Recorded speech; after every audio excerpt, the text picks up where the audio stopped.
Hello, everybody. Welcome in YouTube land. Welcome back to Diego Knows. I am Diego, and it's time to finish up this episode of Sex in the City. That's right, Sex in the City, that wonderful show about those lovely, young, virtuous women from the late 90s, early 2000s. I'm Diego. I've watched every fucking episode of Sex in the City. I watch every single one, so I know what I'm talking about, all right?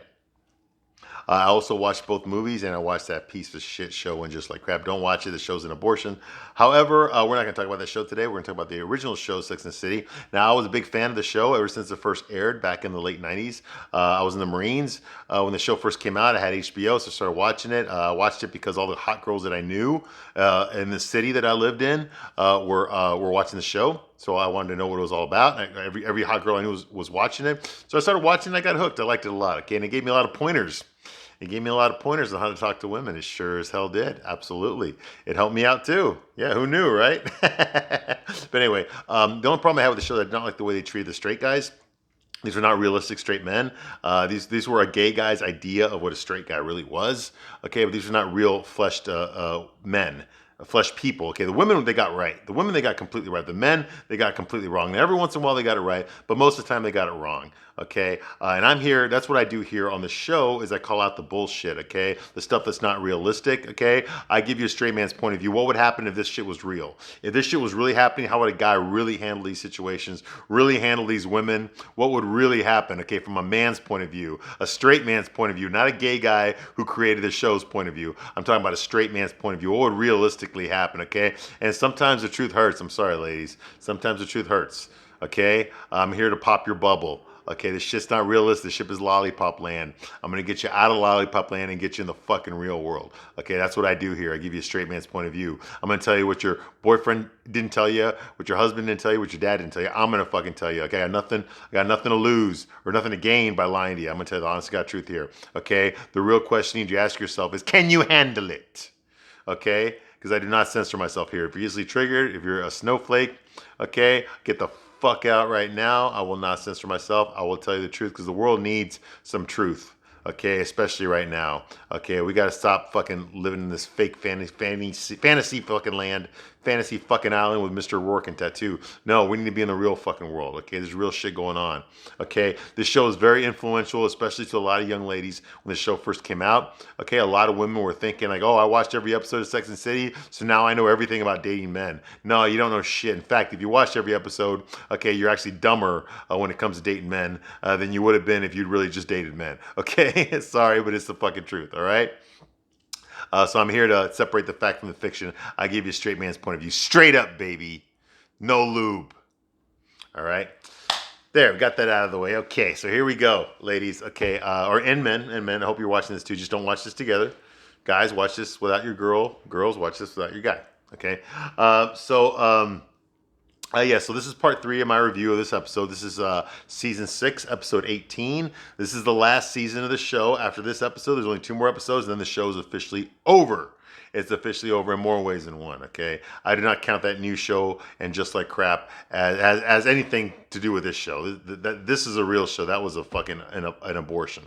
All right, so this is part 3 of my review. I've already reviewed like the first fucking 40 minutes of this episode, and now I'm gonna finish it up here. Okay, sorry it took so long. There's a lot going on. They spent a lot of money on these episodes, I can tell, because of all the locations that they're shooting. These like minor scenes, okay, scenes that take 3 minutes are being shot in these expensive locations. So you know they shelled out a lot of money for this show. A lot of product placement. I know there's Pepsi cans everywhere. If you really look for it, you'll see Manolo Blahniks. You'll see all sorts of shit in there. There's a lot of product placement on the show that paid for all this stuff. It's so fucking obvious, okay?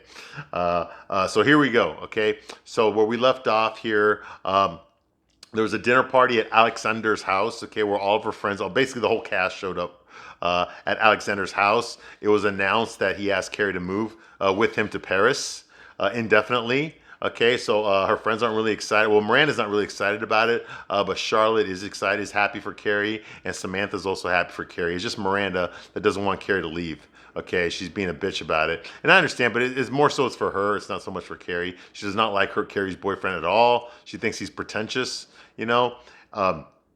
So that's going on here. What else? Charlotte's dog, okay, Liz Taylor, okay, is giving birth to puppies. Okay, And that's pissed her off because she's been trying to have kids herself and she can't. Okay, but Liz Taylor can. Okay, so that's pissing her off that her dog is pregnant, is going to have puppies, but yet, Charlotte has been trying to get pregnant for years now and she can't, and it's pissing her off. It's bothering her a lot, emotionally distressed over that. Okay, so that's basically where we are. Carrie has not decided yet. She's leaning towards moving to Paris, but she hasn't 100% told Alexander yet that she's definitely going to move to Paris. She's still thinking about it in this episode. Okay, so that's where we are. Okay, Carrie and Alexander were at a party hosted by Enid Frick. Enid Frick is Candice Bergen's character.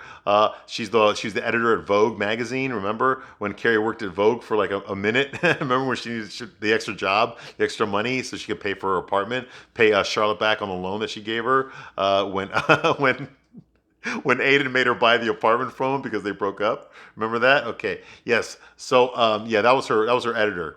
Okay, at Vogue was Enid Frick, played by Candice Bergen.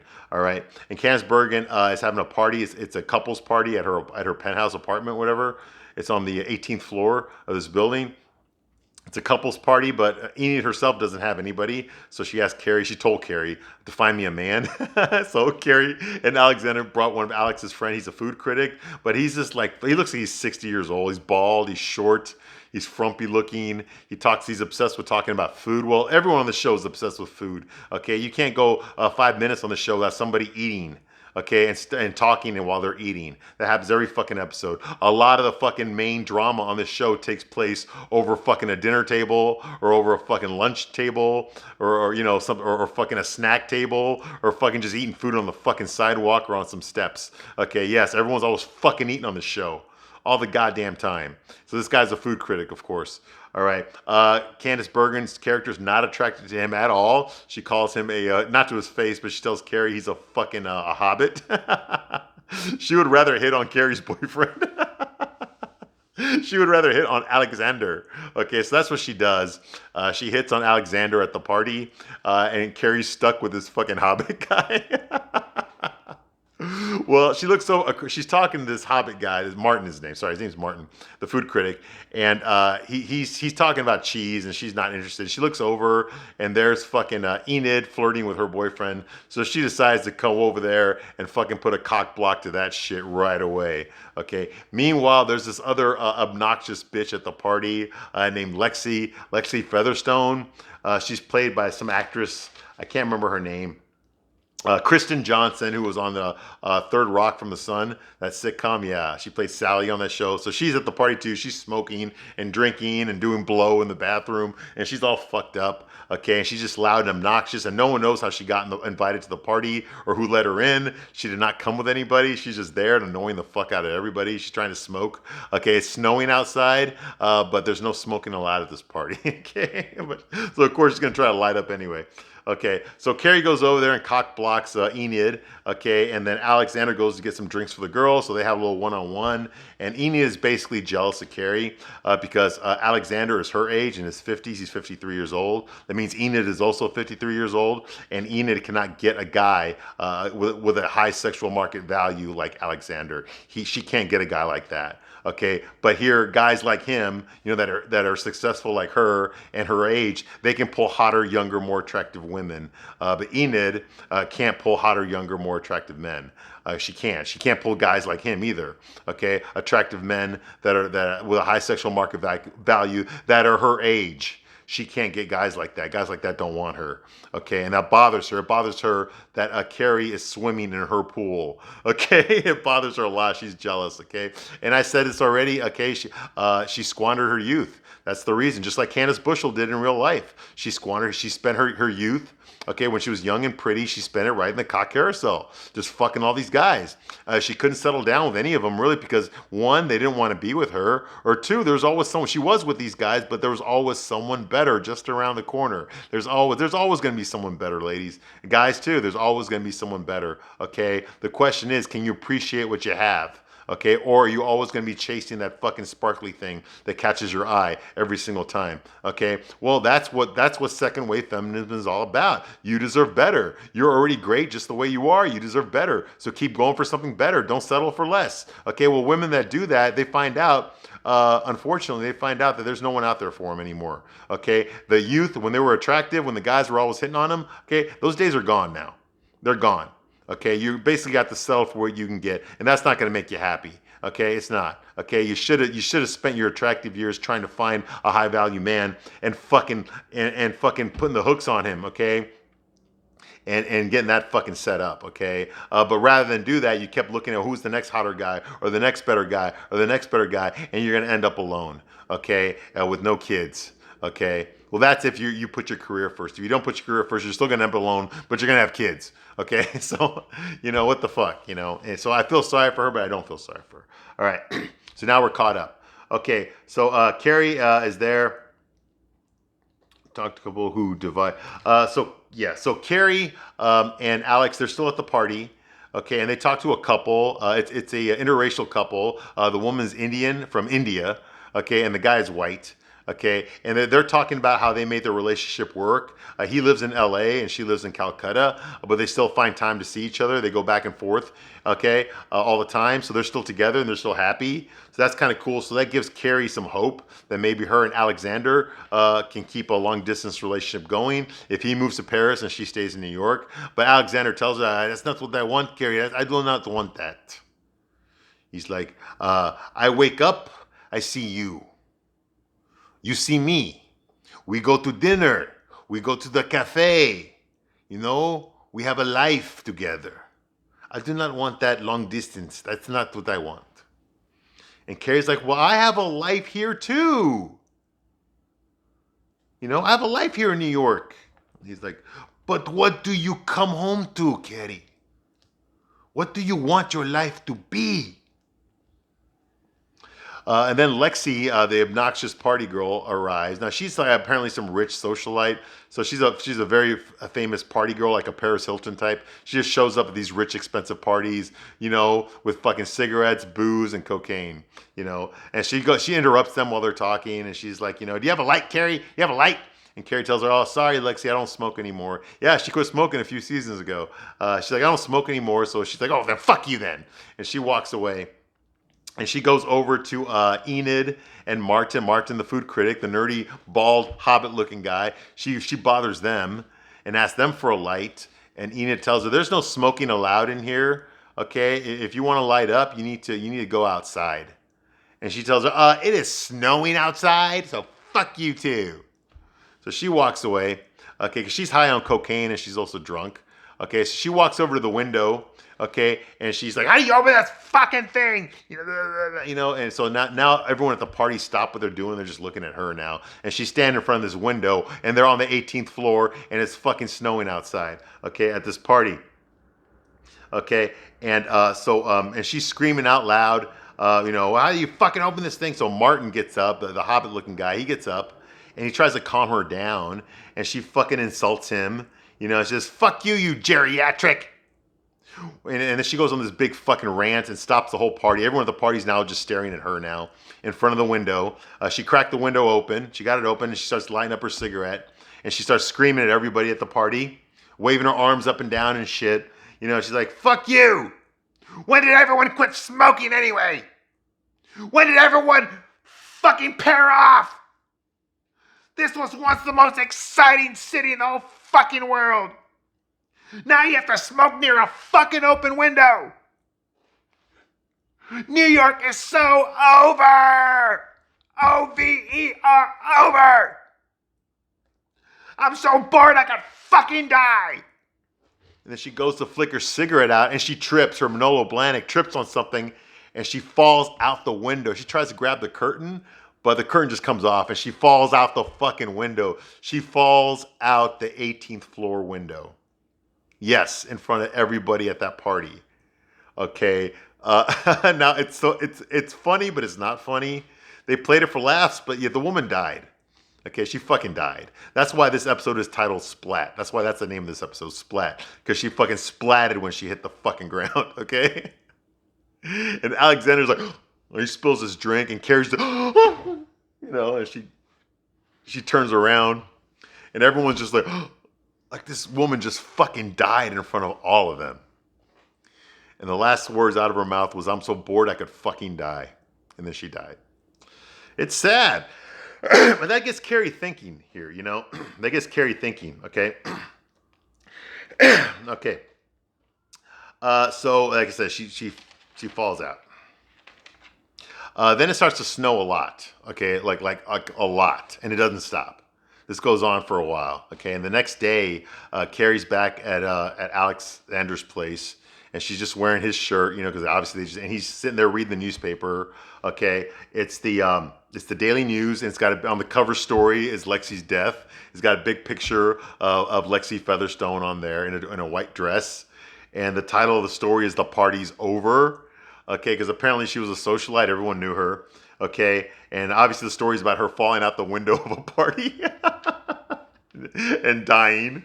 Okay, and then Carrie's looking at the snow, and then she's looking at Alexander, and she's just like, you know what, Alexander? And he's like, yeah, yeah. He's like, I've decided I want to go to Paris. I want to go to Paris with you. And he's just like, so he's happy, okay? So she's made up her mind. She's going to fucking Paris. And you know what? And if I were her, I'd do it too. Like I said, her friends have all found someone. They've all settled down except for Carrie, okay? And her settling down, she's gonna have to go to Europe to stay with this guy.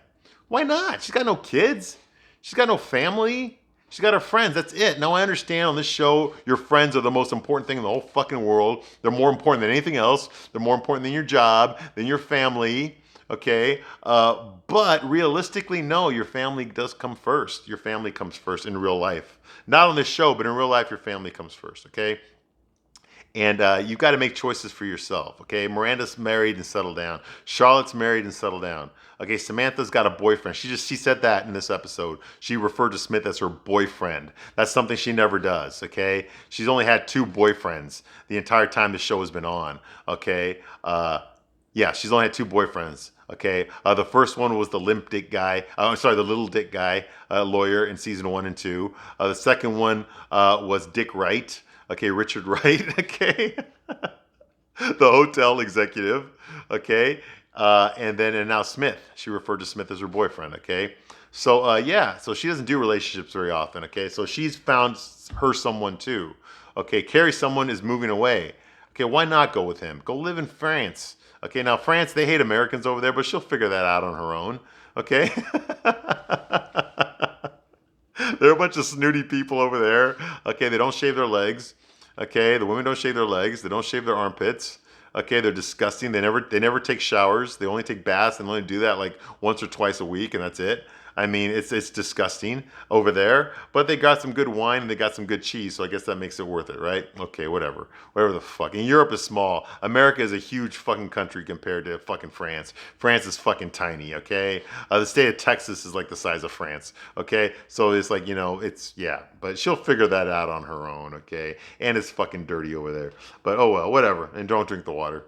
Okay, so she decides that's what she's gonna do. All right, you know. So hey. There's nothing else keeping her. Okay, so that's going on here, Alex Miles. Miranda, meanwhile, like I said, it's snowing a lot outside and it has not stopped. So New York is basically covered in white. All right, and and Miranda and Steve take this opportunity to go outside in their backyard. They have a backyard now because they live in Brooklyn. They bought a house in Brooklyn. Okay, and they're making snow angels. Okay, with their child. Okay, with Brady. Okay, so I thought that was kind of a cool, funny scene there. You know. Meanwhile, Charlotte, she delivered the puppies. Liz Taylor had 3 puppies. Okay, and Charlotte delivered those puppies. Okay, and the newspaper they used at the bottom of the box is the story about. It's a Daily Post newspaper. It's not a Daily News newspaper. Okay, and of course, it's the cover story of Lexi Featherstone dying. And the title of that story is called Splat. Hence the title of this episode, Splat. Okay, that's the same title as the news story. Okay, on the newspaper. Okay, with a picture of Kristen Johnson there. All right, so she takes the puppies out of the box to go up to the window so the puppies can see snow for the first time. Like, it's snowing outside. So she wants the puppies to see snow for the first time. She's treating these puppies like they're her fucking kids. All right? So that's going on. Meanwhile, later on, Carrie and Stanford, they're all dressed in black. They're going to the funeral. There's a lot of people at this funeral. It's a big funeral, so obviously Lexi was rich.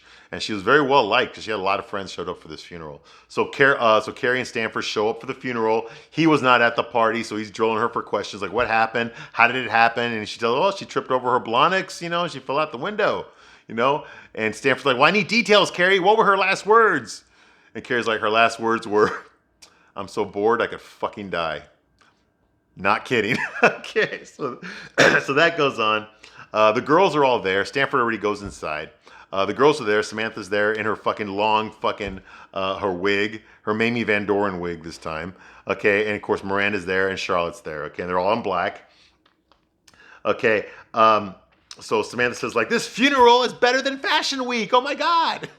Oh, come on. Come on. All right. And Charlotte says, like, I didn't know Lexi had so many friends. And Carrie's like, well, she was the it girl. It wasn't always bad news for her. She was the it girl back in the 80s, remember? And then Samantha's like, I thought I was the it girl. Yeah, whatever. Okay. So that's going on here. And then Samantha said, like, that's it. The party is over, ladies. The party is over. And then Carrie looks around and she sees Enid, Candice Bergen. She sees Enid arrive at the funeral with Martin, the nerdy Hobbit-looking guy.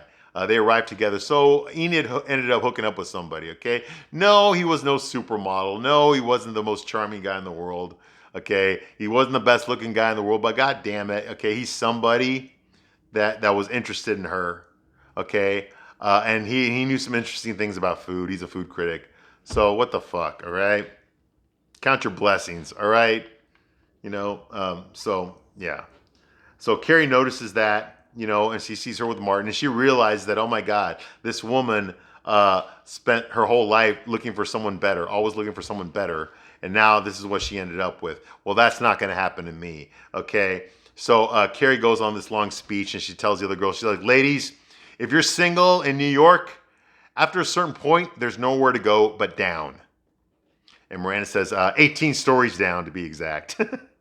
And Carrie says, ladies, I'm going to Paris. And Miranda's like, what about your job? And she's like, I quit. But Carrie, she's like, okay, just stop it. All right, Miranda, stop it. Stop with the questions. I'm done with the questions. I'm happy. I'm going. Now, after the funeral, it's just Carrie and Miranda walking together in the snow. They're walking together. They decide they're going to go get something to drink together and talk. And Miranda says, like, why can't you just write your column there? And Carrie says, like, American Girl in Paris? Yeah, they weren't too happy with that idea. It's not what they want. Well, who's going to write it for you when you're gone? Oh, I'm sure they'll get some 29-year-old with a new set of problems to replace me. And Miranda's like, Carrie, you're making a mistake. Okay, your column is who you are. And she's like, no, it's not, Miranda. My column is not who I am. It's what I do. And Miranda's like, well, so I can't have an opinion? What are you going to do over there for a job? Eat croissants? And Carrie's like, why can't you just be happy for me? Well, why do you have to move away at all? Or give up your life? She's like, look, Miranda, you moved to Brooklyn. Yeah, but that's just Brooklyn. And she's like, I can't stay in New York just to be single for you. Hit a nerve there, Miranda. She hit a nerve. I can't just stay in New York and be single for you. I can't stay in New York. This is about you. As long as I stay here doing the same thing over and over again, then nothing has to change. All three of you have moved on. Even Samantha moved on. I can stay here and write about my life. Or I can go with him and have a life. Miranda's like, you mean his life? And Carrie's like, And she walks away. She walks away. And I get her meltdown here, you know? Her friends are moving on. She hasn't moved on. Everyone else is moving on. She has not moved on. She wants to do something. She can't just write about life anymore. She's got to fucking live some fucking life. Do something different. Everyone else is settling down. Why can't she settle down with her boyfriend? Somewhere exciting. It's a pretty good deal. Not realistic. This will never happen to Carrie. But, you know, I mean, if this did happen in real life, yeah, this is an opportunity for her. I'd take it. If I were her, I'd take it. You know, so she walks away from Miranda because Miranda pissed her off. And she's like, come on, Carrie, I love you, but come on. And she turns around and says, you just don't like him. Just say you don't like him. And she's like, okay, I don't like him. Then you don't have to go to Paris with him, do you? And Miranda's like, you're living in a fantasy world, Carrie. Now remember, fast forward 18 years, and this is the same bitch that's screaming at Carrie about how I'm in a rom-com. I fell in love with some ugly, disgusting, non-binary, fucking Fred Flintstone looking, new kids on the block wannabe lesbian, and I'm in a rom-com, Carrie. Ah! Yeah, and she's the one right now talking about you're living in a fantasy, Carrie. Okay, so that happens.